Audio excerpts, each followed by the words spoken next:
The night was dark and shrouded in an eerie silence as I drove down the winding, desolate road. The only illumination came from the feeble glow of my headlights, cutting through the thick curtain of darkness. The dense forest on either side seemed to absorb any sound, creating a haunting atmosphere that sent shivers down my spine. I had lost my way, the GPS signal disappearing in this remote part of the countryside. The road twisted and turned like a labyrinth, and every tree seemed to watch me with spectral eyes as I passed.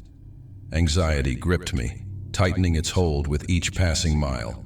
My cell phone showed no signal, leaving me alone in the black abyss with nothing but the hum of the engine. Suddenly, the headlights flickered, casting elongated shadows that danced along the edges of the road. Panic surged through me as the engine sputtered, threatening to die. My heart raced as I coasted to a stop on the side of the road, surrounded by an oppressive darkness. I reached for my cell phone, desperate for a signal. It lit up briefly, only to reveal a single bar that faded away as quickly as it appeared. Swallowing hard, I stepped out into the night, the forest's silence now deafening.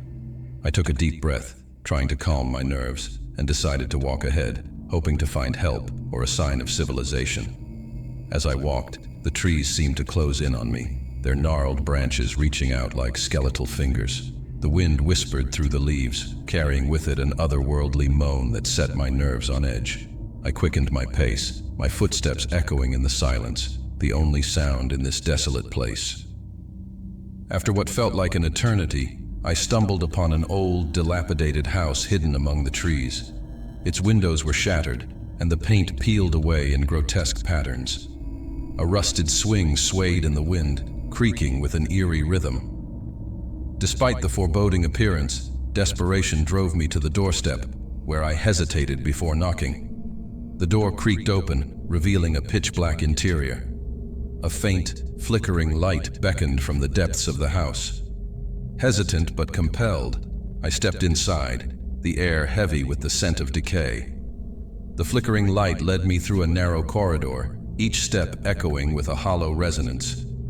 The walls seemed to pulse with a life of their own, and the shadows played tricks on my mind.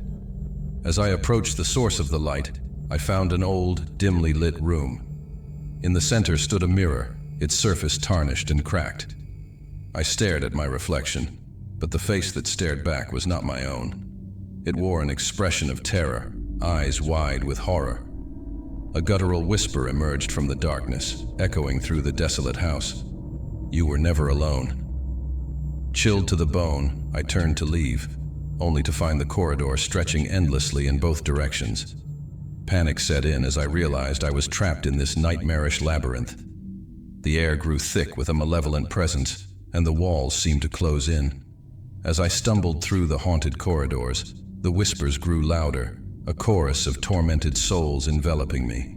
The flickering light led me in circles, the mirror reflecting distorted versions of my fear-stricken face. I felt the grip of unseen hands, cold and clammy, reaching out from the shadows. In a final, desperate attempt, I burst through a door, finding myself back in the forest. The moon cast an ethereal glow on the trees, but the silence persisted. I sprinted through the woods, guided only by the desperate hope of escape. As I emerged onto the road, my car stood before me, headlights flickering back to life. With trembling hands, I started the engine, leaving the haunted house behind. The road stretched out ahead, the forest disappearing in the rearview mirror. Relief washed over me, and I drove away from that nightmarish place, haunted by the chilling whispers and the twisted reflection in that accursed mirror. Little did I know, the malevolent force had taken something from me, leaving behind an emptiness that would linger long after that fateful night.